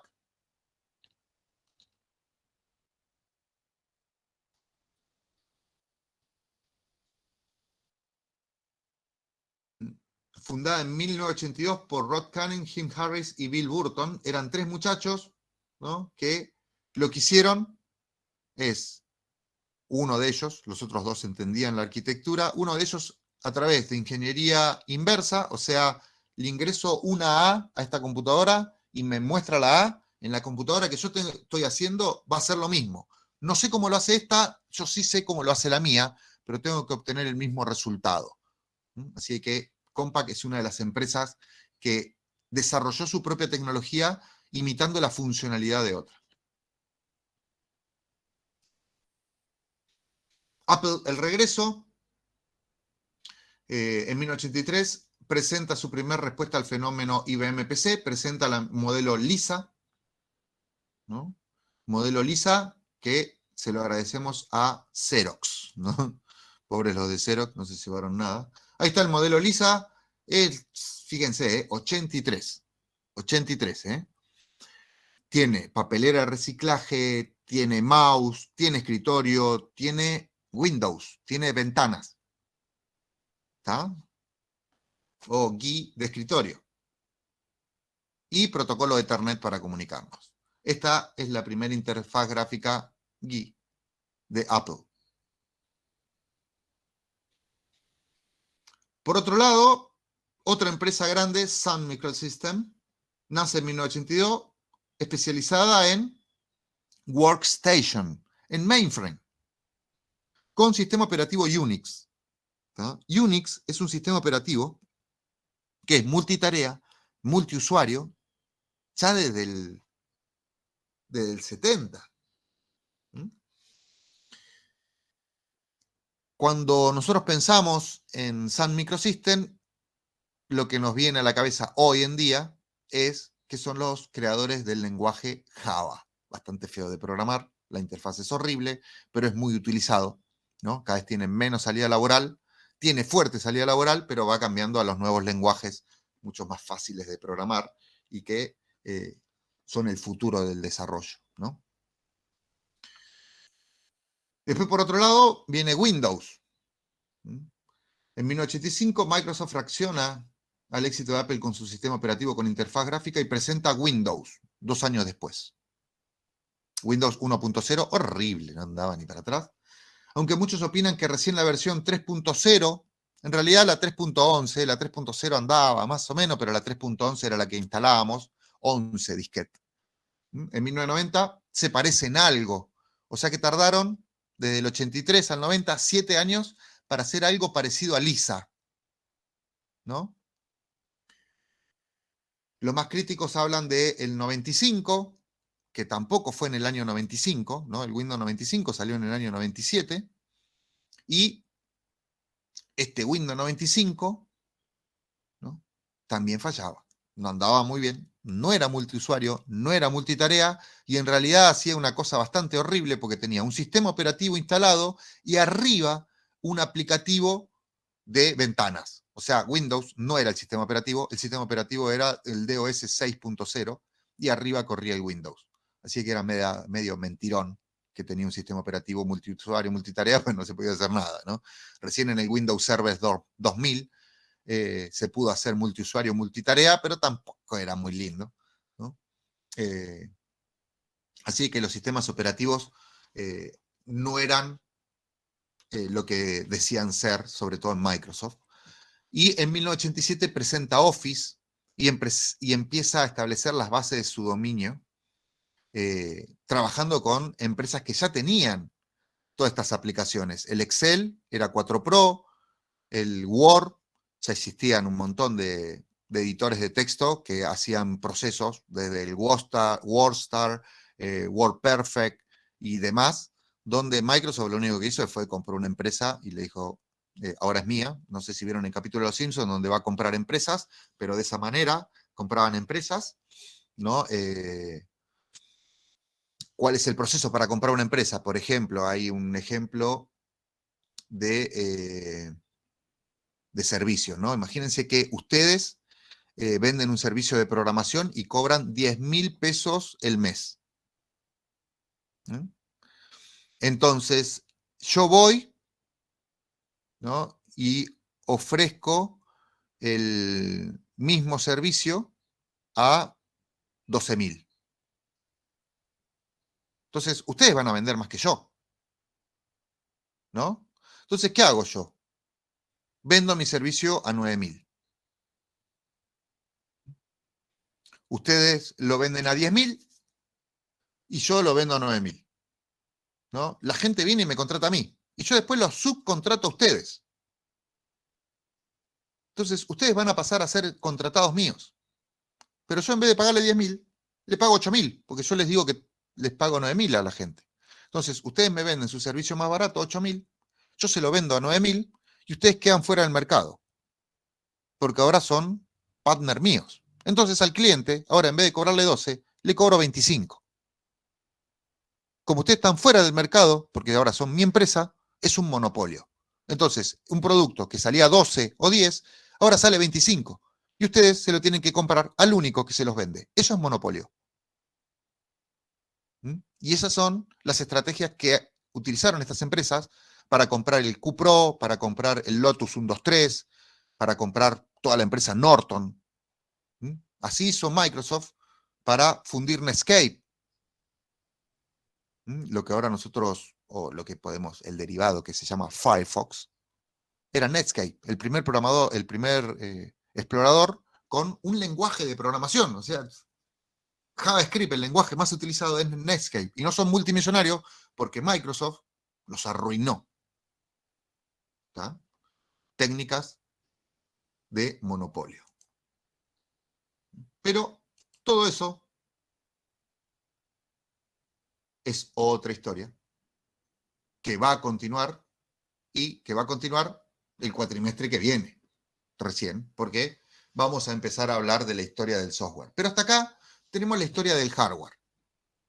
Llegamos hasta los días de hoy, tenemos computadoras y todas siguen respetando la misma arquitectura que von Neumann y la misma álgebra booleana, que son los conceptos que nosotros vamos a ir viendo clase a clase para que ustedes entiendan cómo funcionan las computadoras. ¿Consultas hasta acá? Profe, Diga. ¿había algún motivo por el cual las programadoras empezaron siendo mujeres? Sí. El proceso de programar tiene que ser ordenado, controlado y tenemos que saber que funcione. ¿Tá? Ese trabajo, casi siempre, lo hacen los asistentes. Y un ingeniero, ¿a quién tenía de asistente? A una mujer. ¿Tá? Ok, profe. Me imaginaba que era algo de eso. No, no era porque eran las más genias, sino era porque le daban ese trabajo, porque ese trabajo no era importante. A ver, el software, ¿a quién le importa si lo que se vende es la máquina? Eso dijo IBM cuando Bill Gates le vendió y le dijo, che, yo te vendo el software, pero quiero todos los derechos. IBM le dijo, sí, si total lo que se vende es la máquina, el software no importa. A nadie le importaba el software. Entonces, ¿a quién le daban el trabajo? Y dáselo a la que nos ayuda a hacerlo, a la mujer. Por eso eran las mujeres las que están ahí marcadas como que encontraron el bug o la primer programadora. Eran las que asistían a los grandes genios y eran las personas más ordenadas. Sabemos que tienen una capacidad muchísimo mejor que nosotros las mujeres para organizarse, ser ordenadas, tener el control. Así que sí, es muy normal que pase eso.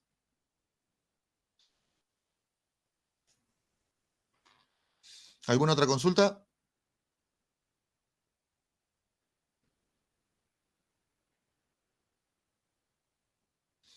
¿Ninguna, ninguna?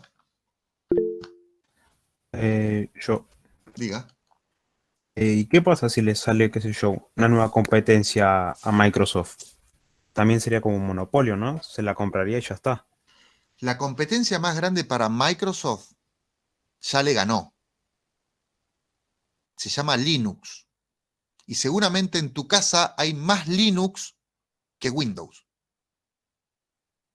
Pero juego plata que en cualquiera de la casa de ustedes hay más Linux que Windows. ¿Está? Adentro de su casa.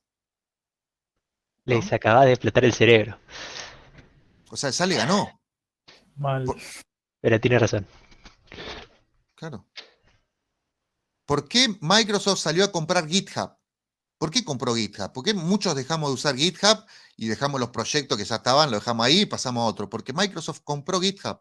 Compró GitHub y a los 15 días se cayó. ¿Por qué? Porque no tenía el software libre. ¿Por qué Microsoft dejó de usar su Explorer y ahora usa un Chromium? Porque era tan porquería su explorador. Hay gente que todavía usa Edge. Yo no sé, digo, chicos, ¿en serio usan Edge? ¿Pero qué no leyeron la historia? ¿No entienden que el Edge es un Chrome? ¿Que adentro es un Chrome? ¿Ah? Que los Linux están empezando a usar el kernel, los Windows están empezando a usar el kernel de Linux. Que los servidores de Windows corren Linux. Que ustedes en su casa tienen más Linux que Windows. ¿Tá? La única diferencia es que Windows sigue siendo partner de muchas empresas y esas empresas son las que venden juegos. Y las que venden juegos son las mismas que venden plaquetas. Y las que venden plaquetas de video están asociadas con Microsoft. O sea que cuando ustedes están comprando una placa de video que sale 75.000 pesos o 125.000 pesos, le están pagando a Microsoft para que Microsoft y esa máquina tenga los derechos para jugar al Counter-Strike. Digo Counter-Strike para no decir ninguno de los juegos de ahora, donde necesitan gran desempeño de las placas de video y que andan con Windows. Entonces, para lo único que sirve Windows es para jueguitos. Y si ustedes quieren jugar jueguitos en serio, no usen una computadora, usen una consola. O usen una computadora, pero bien grande. Porque están usando Windows. ¿Estamos? Todo eso es lo que le pasa a ustedes. Ustedes viven en otro mundo. No ven lo que realmente es y nosotros vamos a estar durante este cuatrimestre y el cuatrimestre que viene para destaparle los ojos y para que ustedes miren a Alemán y dicen, ay, pero voy a decir que no sabes usar Linux, pero estás usando Linux todos los días. Vos decís que en Linux es complejo usarlo porque tiene varios escritorios y vos estás usando varios escritorios todos los días. Vos no querés usar Linux porque no se necesita reiniciar y tu Windows, si no lo reiniciás, el segundo día se muere y estás usando un Linux que a veces no lo reiniciás por meses y sigue andando. ¿Y ahora? ¿Consultas? A mí me pasó eso porque me compré una Linux y no la sabía usar hasta que le agarré un poco la mano. Igual todavía me cuesta, pero es rara. Sí, pero Pero es ¿tu mejor. celular es raro? No, ¿Por qué? Si también tiene multi-escritorios. es verdad, pero no te das cuenta cuando lo tenés en la computadora. Como estás acostumbrado al Windows. Exactamente. ¿No? Porque estás acostumbrado a algo que es horrible, al peor sistema operativo que existe, al que en algún momento fue tildado. Si tenés una secretaria que no te sabe ni hablar, instalale Windows y el Word y ya tenés secretaria con computadora. Eso era Windows. ¿No? Ahora, ustedes teniendo un Linux en la mano, ese celular que tienen en la mano tiene Linux. El Android es un Linux. ¿Por qué se creen que es gratis? ¿Por qué se creen que no están pagando por Android? Porque está bajo licencia de open source de Linux. Porque Android es un Linux. Y en su casa hay más Linux que Windows. Porque seguramente hay más celulares que computadoras. Y ustedes todos los días usan un Linux. Y no lo reinician nunca. Y no se les tilda nunca. Y tienen 25 aplicaciones y las van cerrando porque se quedan sin memoria, pero no se tilda. Y si tienen que actualizar, se actualiza ¿cada cuánto? Cada 15 minutos. Las aplicaciones se actualizan. Tienen un marketplace. Tienen la consola. Ustedes no la abren, pero si le instalan una consola pueden ver lo mismo que ven en un Linux en su Android. Entonces, Microsoft sigue comprando cosas, pero toda la comunidad de desarrolladores está por fuera. No hay ningún servidor que corra Windows. No hay ningún loco que le ponga un servidor Windows. Y lo que lo hacen, que son empresas que no conocen nada de tecnología, que contratan, no sé, por ejemplo, Tango. ¿Alguno sabe lo que es Tango? Es como un SAP. ¿Alguno sabe lo que es SAP? Es un programa de gestión de contabilidad que corre bajo Windows. ¿Saben lo que es un ransomware? Un malware. Un malware. Que te ¿Qué retiene hace? los datos. Sí. Te captura, te encripta los datos de tu computadora, ¿no?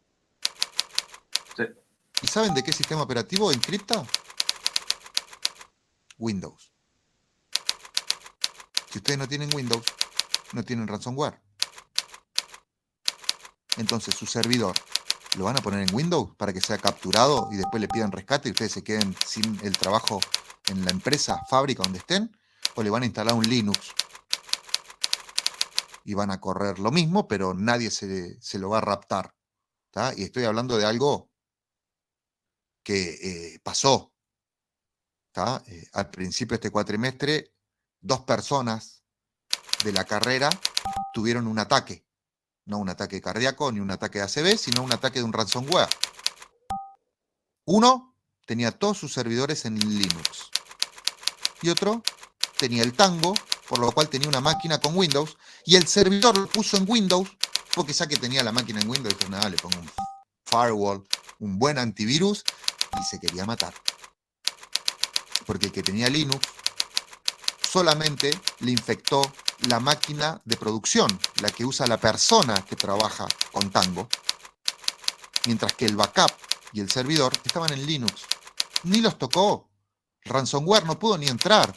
Pues lo primero que hace Linux es te pregunta quién sos. Y si vos no tenés usuario y password, no te deja pasar. Por más que seas un programa, que seas un virus, te dice, ¿quién sos? Soy la. ¿Y tenés usuario acá? No, pero quiero borrarte la memoria. Tomátela. En Windows le dice, che, hola, soy un ransomware. Ah, pasá y fíjate que te sirve. Esa es la gran diferencia. Por eso no hay nadie que use Windows, excepto los gamers y los que no saben nada de computadora. ¿Ustedes qué son? ¿Gamers? Entonces, ese cambio lo vamos a tener que hacer. Un buen desarrollador puede manejar la consola. Hay gente que no sabe quién es, ¿no? Y durante todo este cuatrimestre vamos a aprender a programar, a manejar hardware, a utilizar lo que sabemos de programación en hardware, y el cuatrimestre que viene van a agarrar sus máquinas, las van a formatear y le vamos a instalar un lindo Linux y vamos a operar Linux como si fuéramos administradores de servidores de Linux, no usuarios. O sea, el tema usuario es, si usás Android, ya sos usuario de Linux. No hay nada de diferente. Así que usuarios son todos. Lo único que tienen que decir es, che, esto es así, aprieto un botón y hace algo, aprieto otro botón y hace otra cosa. ¿Alguna otra consulta?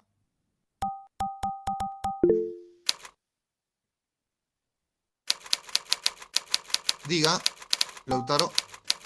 Sí, ahora que estábamos hablando de Linux y demás, ponele, ¿no? Si uno fuese a hacer el paso de Windows a Linux, a cambiar el sistema operativo, Sí.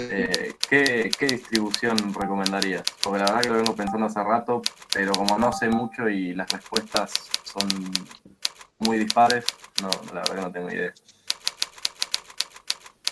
Primero, lo que yo recomiendo es, tu máquina va a andar más lenta, pero para que vos pruebes, instalarte VirtualBox. Te instalás VirtualBox y después decís, bueno, ¿para qué voy a usar mi computadora? ¿No? Si la voy a usar como un escritorio, como cualquier otra computadora que es de escritorio,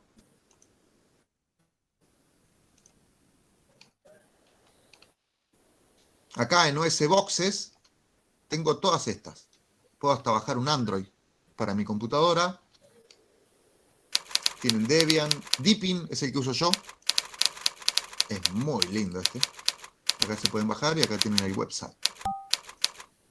Deepin, una de las mejores distribuciones que hay. Después, las más fáciles para ustedes, FreeDOS, FreeBSD, son fáciles. Este para hacer un firewall. Tengo una máquina y quiero que sea firewall. Le instalo esto y ya tengo un firewall dedicado. Lo pongo en la entrada de mi Wi-Fi y todo lo que entra y sale de mi Wi-Fi lo puedo controlar. Kali Linux, que es de seguridad. Y lo que yo les recomiendo es o Kubuntu o Lubuntu. Se bajan, lo hacen correr en VirtualBox y prueban cómo funciona. ¿No? Ese es el primer paso. Que le pierdan el miedo sin tener que instalar nada, ¿no? Su Windows no va a cambiar. El segundo paso es particionar tu disco, separarlo, hacer un doble boot y dejar tu Windows. Siempre dejar tu Windows. ¿No? Y paulatinamente tu máquina dejar de arrancarla en Windows. Y solamente la arrancas en Windows cuando la necesitas para eso. Ese es el proceso que tenés que hacer para pasar a Linux. Tener tu Windows y aparte, en un dual boot, tener tu Linux. Pero para primero tenés que decir cuál te gusta más. Si te gusta el Kubuntu, el Lubuntu, todo lo que son Ubuntu son más parecidos al Windows que al Linux. Y hasta hay gente que dicen que casi no son Linux, porque tienen un par de cosas que no respetan, que lo vamos a ver el cuatrimestre que viene. Y estas Ubuntu también se pueden utilizar. ¿Qué diferencia hay entre Ubuntu y Lubuntu y Kubuntu? Que el Lubuntu tiene una interfaz que es light, el Kubuntu tiene una interfaz que también es light, y el Ubuntu tiene una interfaz que es más pesada, o sea, necesita más memoria RAM, más de eso. Así que la forma de probar es primero máquina virtual, me lo bajo, lo utilizo, le conecto a internet, me fijo que funciona igual. Yo la mayoría de las cosas que uso en mi computadora están en Google, Google Doc, para dibujar, para guardar notas, no tengo nada en mi computadora, está todo en la nube, porque tengo 3 computadoras. Entonces, si tengo todo en una sola computadora, estoy frito, no puedo andar con las otras 2. Entonces, como tengo 3 computadoras, las 3 computadoras tienen que tener acceso a la misma información, por lo cual mi información no está en ninguna de las 3 computadoras. Ustedes agarran las computadoras, la abren y dicen, che, esto no tiene nada. No, no tiene nada, la verdad que no tiene nada. Pero yo con esa computadora ingreso al usuario y trabajo de manera remota con mis archivos. Así que ese sería el paso a esto. Bueno, en el verano me parece que me voy a dedicar a hacer el Sí, paso. sí, el veranito y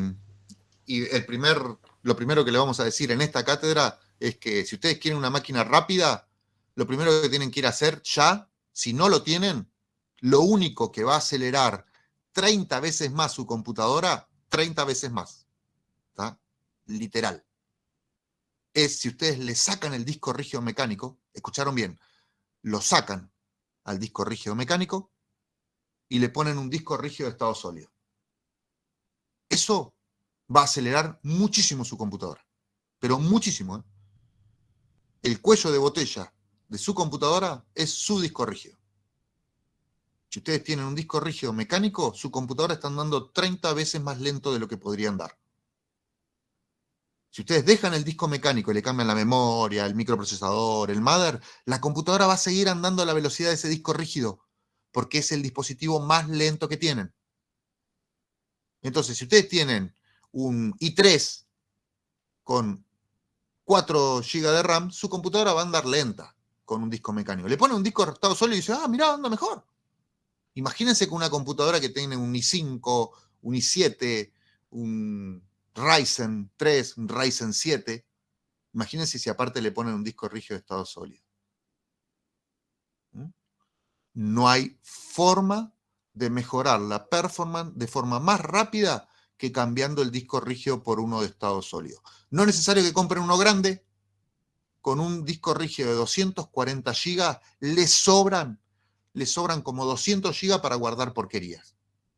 Todo lo demás son las aplicaciones, el sistema operativo, y ya su máquina va a andar muchísimo más rápido. Y recuerden que a los desarrolladores nos interesa mucho la velocidad, porque a veces son las 4 de la mañana, y si queremos hacer algo y queremos que lo haga a los 2 segundos, no queremos esperar 15 minutos, o apagar la computadora y que la computadora tarde 3 minutos y medio. Eso es Windows. Eso es Windows con disco mecánico. La computadora tiene que tardar 9 segundos en apagarse, 9 segundos en prenderse. Eso se logra con un disco rígido de estado sólido. Si no tiene un disco rígido de estado sólido, prenden la computadora, se van, se preparan el mate y cuando vuelve recién está reiniciando. ¿Está?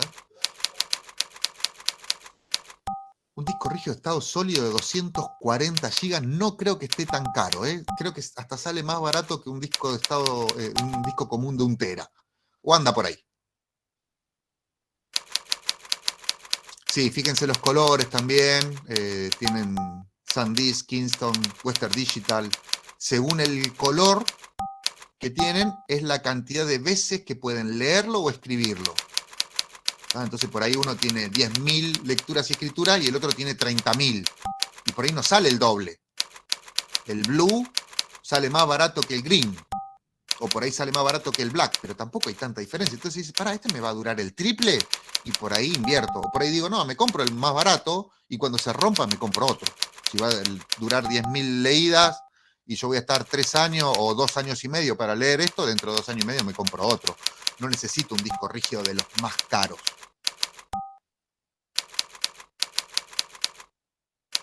Sí, la lectura interna que tenía. Hay que ver nuevamente el color y las prestaciones, pero acelera muchísimo. Hasta el más trucho de los discos rígidos SD va a acelerar muchísimo su computadora. Ese es el primer cambio que le decimos a todos que hagan en su computadora. Disco rígido, estado sólido, agarrar el otro disco rígido, no dejarlo enchufado, no lo dejen enchufado porque es un camión de sandías. ¿Tá? Entonces cada vez que van a leer ese disco se demora 30 veces más. Entonces sáquenlo, agarren la ventana, ábranla y revoléenlo. Si están en un edificio no, porque le van a pegar a alguien. Si están en su casa, tírenlo para atrás, déjenlo ahí como pisapapeles para las plantas. Y si es de notebook, es chiquitito, así lo pueden usar, no sé, como cualquier cosa, menos como disco rígido. No lo usen directamente. Sí, véndanlo, nadie se lo va a comprar, solamente lo compra la gente que dice, uy, mirá, 1 tera, necesito 1 tera, pero es lento, te estás comprando un camión, vos querés tener una Ferrari y te estás comprando un camión de sandía. Si querés tener una Ferrari, ponele algo que sea rápido, no le pongas un camión de sandía para que almacene un montón de información. Si vos lo que querés es velocidad, la información la puedes tener o en internet o en un pendrive que es más rápido que tu disco rígido. Si ustedes enchufan un pendrive y su computadora le dice, ¿querés usar tu pendrive para acelerar tu computadora? Te está diciendo, muerto, tenés un disco rígido horrible, hasta el pendrive anda más rápido. Eso es lo que dice Windows cuando ustedes le enchufan un pendrive y dice, ¿querés acelerar tu computadora? Dice, te mira como diciendo, che, tenés un disco rígido que es una carreta. El pendrive anda más rápido. Por supuesto, siempre es SSD antes de HDD. HDD no se usa. ¿Para qué quieren usar HDD? ¿Para un juego? Lo va a leer lento. ¿Para almacenar fotos? La guardan en Google Drive, SkyDrive, Dropbox, no sé, lo que sea. ¿Qué quieren guardar en el disco? 1 tera. ¿Películas? Cómprense un disco rígido externo. No tiene sentido tener 1 tera. ¿Para qué? ¿Cuál es el sentido? ¿Que tengas un montón de información para cuando se te rompa el disco pierdas un montón? No tiene sentido. Literalmente, un disco de 1 tera no tiene sentido. Hasta es más factible que yo me compre, que es lo que tengo en mi computadora, 2 discos de 240. Porque como soy un genio, si se me rompe un disco, tengo el otro. Si compro uno de 512 y se me rompe el de 512, quedo en la pampa y la vía. ¿Tá? Me sale más caro, pero es más performante tener 2 discos rígidos. Y más si son M2.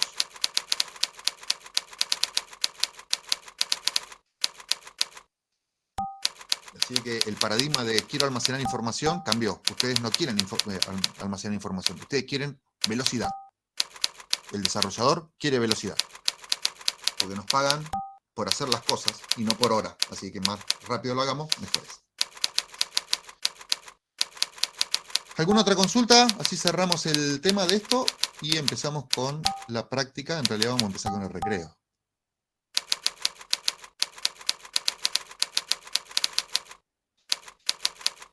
Bueno. Mati, después del recreo empezamos con lo de Tinkercad. Volvemos -10. Dale, sí.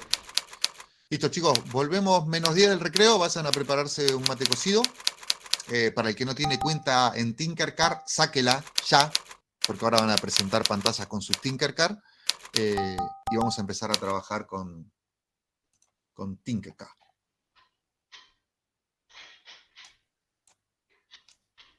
A ver si anda esto. Ya tendría que andar. Ya anda. Ya con hacer eso, con tirar un Arduino ahí que ande, ya estamos. Bueno, vamos a recreo. Apago el micrófono y volvemos -10. 10:50 estamos de vuelta.